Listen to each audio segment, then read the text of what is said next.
Hi everybody, it's your friendly neighborhood Hanger Robert here. And this is just a little what if video, cause I was watching one of Joe's videos on the starter packs and I was like, wow, that's a really bad deal. Then I started to look at some of the other starter packs and I was like, wow, those are also real shit. And I was like, wait a minute. Why would you want to give new players who are just learning how to play really bad deals with really shitty vehicles? What are you trying to get them to run away? I mean, seriously. So I got to thinking about it. If Gaijin let me design the starter packs, what would I do differently? So here are my three criteria. Number one, it has to be friendly to the noobs. Because while somebody like me likes stuff like ducks and early IL-2s, those aren't the most easiest things to fly. Same thing with some of the tanks. While I might like some big, fat, slow, heavy tanks, if you're a brand new player who doesn't know maps or positioning or any of that stuff, a really slow, heavy tank, that's gonna suck. So yeah, you're not gonna have fun. The whole point for a starter pack is to get them started in the game, get them having fun so that they'll stick around and, get more stuff and have a good time. Number two, everything has to be tier 2. What moron at Gaijin HQ thought it was a good idea to sell tier 1 starter packs is beyond me, but you blow through tier 1 like crap through a goose, so the thing's going to be completely worthless. A freaking starter pack needs to get your ass to tier 3. That's the way I look at it. That way, by then you built up enough SL, you've got some map knowledge, you got a feel for the game, so that by the time you get to tier 3, you should be comfortable enough to know your way around. And number 3, with a few exceptions, try to freaking put vehicles that were actually made by that nation. I mean, there's some of them where you're going to see later on where there's just no way to balance them, or you would have to give them something that's really going to make them suffer. So you pretty much have to, because otherwise, just give everybody a fucking Stuart, because let's face it, everybody uses the damn things anyway. But yeah, mostly leave it to the nations that freaking built the stuff. But hey, there's some nations you just can't help it. So with those criteria, let's start off with USA. Give them an M5 Stuart. I mean, seriously. Why would this be hard? It's a Stuart. It's easy to drive. It boogies fine. The armor's not trolly, but it's still halfway decent. The gun, the 37 Mike is used on a ton of stuff in the freaking USA tree, so it'll give them a good feel for the thing. It's got scouting. It's a good all-arounder. I see no problem with just giving them an M5 Stuart. As for the plane, though, they give them Rasmussens? No. Give them a P40C or a B or an early model P40. It's got 50 cows, but it's not overpowered. It gets a bomb. It can do some cast work. They're not hard to fly. So all in all, the Rasmussens, I'm sorry, but that is not a cast bird. It doesn't even get a bomb. So no. It's only tier 1. This would fit it so much better. A P40C or a P40D, single bomb, 50 cows, simple, good for a noob. Now let's go to the Germans. For the Germans, Panzer III. Why not? It's got the 50 mil. That 50 mil is used on a bazillion things in the freaking German tree. That'll give you a good feel for the German things. It's a Panzer. Most of the Panzers drive the same. This will let you start to learn about how you need to angle. It'll start to let you learn about the map positioning. The gun's got a decent reload. It's not hard to use. It's pretty straight. Decent filler. It's just a good all-around tank. I know there's a lot of people that like the little freaking bunny freaking tank that we have now in the starter pack, and I'm not saying get rid of the things. I'm just saying that it's a tier 1. They're going to blow through that too quick. They're not going to get a good deal for their money. No. Just no. Give them a tier 2. This is a decent tier 2. It's not overpowered. It's not underpowered. It's just a good all-arounder that would give them a feel for the Germans. Now for the plane, why not? Give them a premium version of an Immel. Yeah, it doesn't have the greatest guns because it's got the FFs instead of the freaking 151s, but it gets a 250 freaking kilogram howdy do. It gets 2,000 rounds of MG17. You know, they're not hard to fly. They're not hard to land. They're just a good, easy to use, all-around vehicle that would give them something good to start with. And let's face it, how many freaking 109s are in the damn German tree? This would give them a good starting point to get their feel for the later birds. It would be a perfect combo. Now for the Russians, this one may be a little controversial because I know how many people love the T-126. But yeah, the T-126 is now up to what, 3.0? 3.3, something like that? No, that's putting the freaking noobs too high up in the tree too early. Yeah, the armor is trolly, but yeah, no. Something like this. Give them a premium T-50. You know, it's got the same gun that's used all over the damn place in the freaking Russian tree. Its armor is decent, but not busted. It's just a good, simple all-arounder. Got scouting. It would be freaking perfect. And as for the plane, give them this at Tier 2. Which, why is this not at Tier 2? It's Tier 1 and 2.7? Really? No. Make a Tier 2 premium version of an iShack. Look at how much ammo you get with the pew-pews. They can spray and pray. If they can't hit the broadside of a barn, it's completely fine. They can just hose the world. It gets decent 100-kilogram bombs.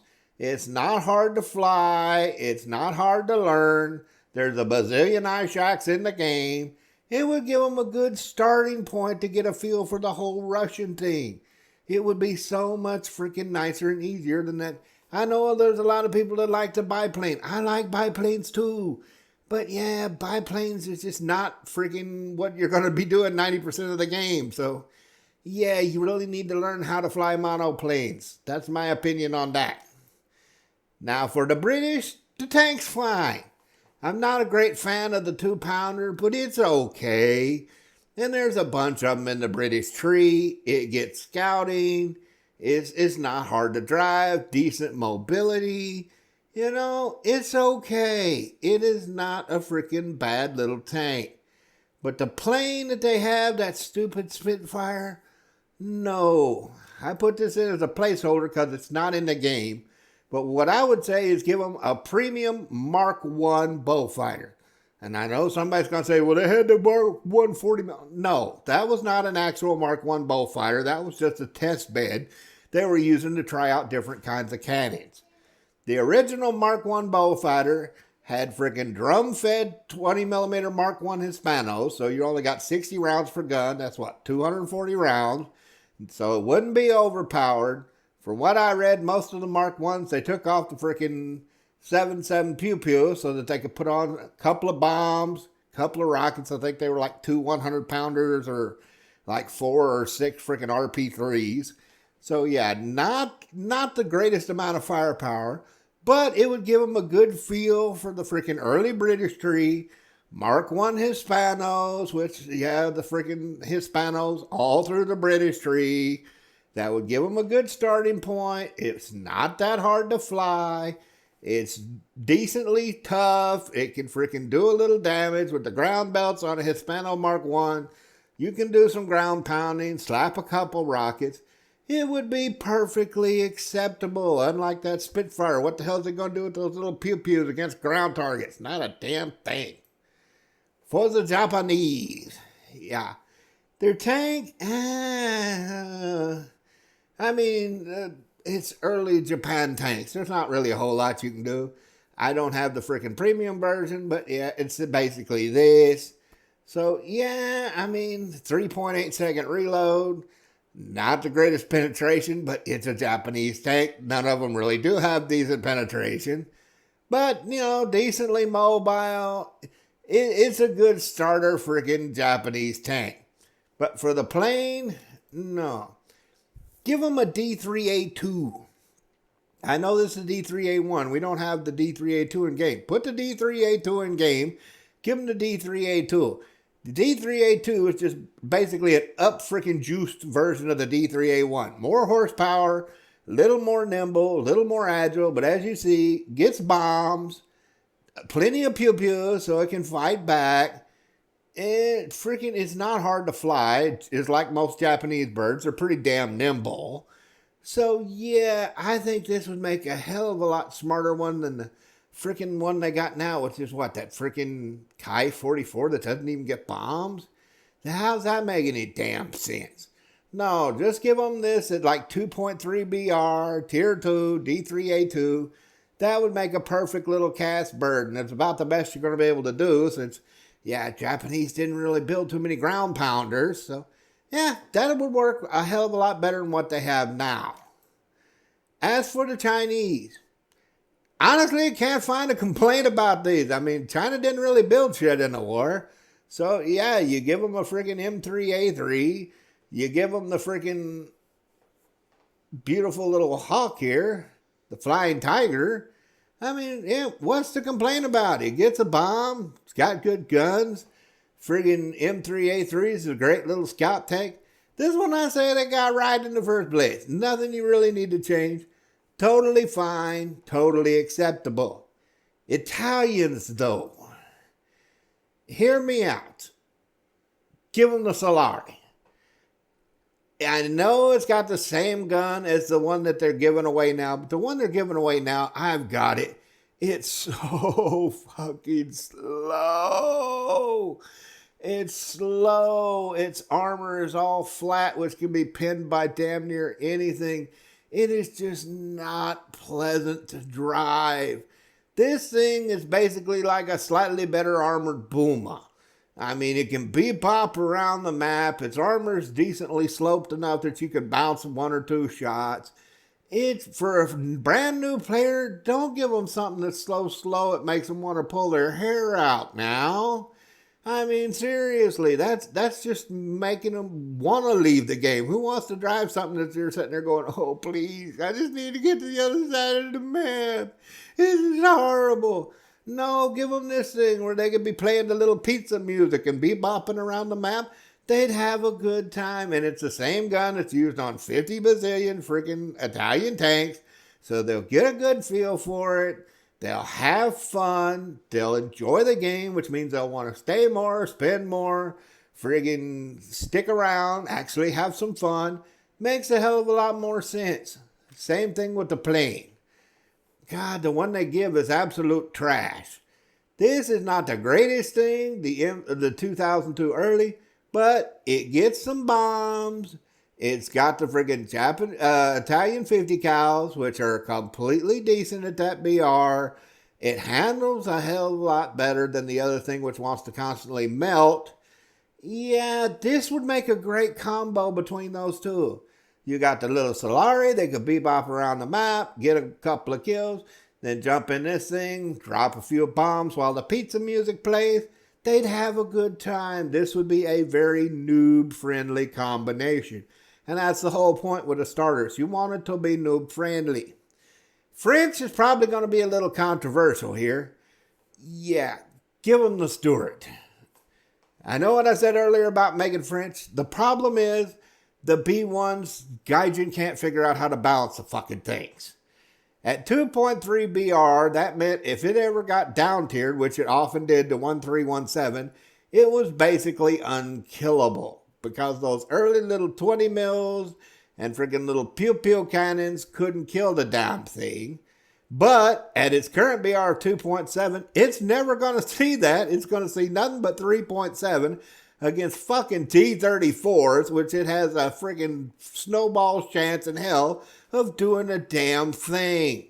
Not to mention it is so freaking slow that you're going to be sitting there just begging for a small map. It's not fun to drive. And of course, don't forget, because it's a big wide ass target, it's going to get cast-holed by every single thing that gets up in the air. That is not what you want a new player to be experiencing when they're just jumping into ground forces. That is just a recipe for getting to say, screw this, uninstall the game, go play something else. Whereas the Stuarts, again, they're not hard to drive. The gun is decent. The speed is decent. It gets the little smoke launchers. It can do the scouting. It's not a hard thing to drive and a hell of a lot less suffering than trying to freaking take on T-34s in a freaking B1. The plane, on the other hand, I didn't see any problem with the plane. Standard P-40, so that's what made me think, put it with a Stuart. If you're going to give them an American plane anyway, give them an American tank, take out all the suffering. This gets a bomb, it's got 50 cals, it's not hard to fly, not hard to learn.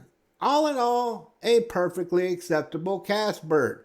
So give them a decently acceptable cast tank to go with the damn thing.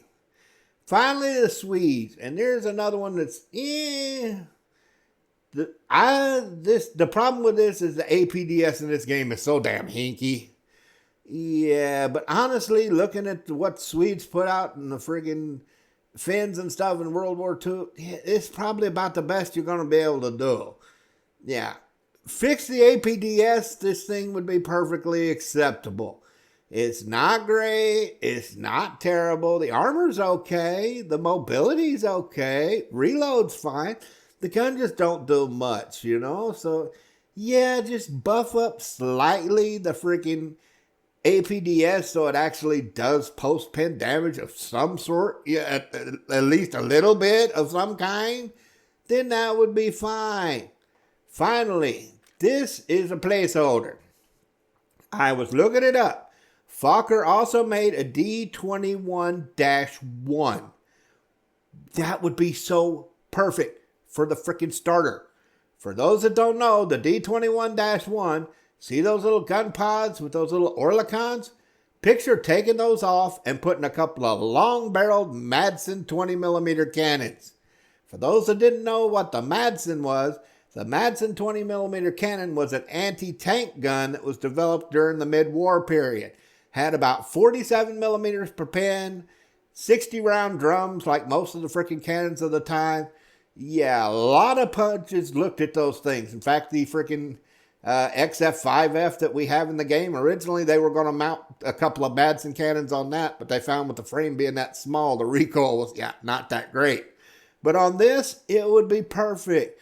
You'd have the two pew-pews with 1,000 rounds, so they could defend themselves. You'd get 120 rounds of Madsen cannon with 47 millimeters of pen. That would punch through most of your light tanks, most of your medium tanks. The plane's not hard to fly, fixed landing gear, not hard to land. It would be so perfectly noob friendly.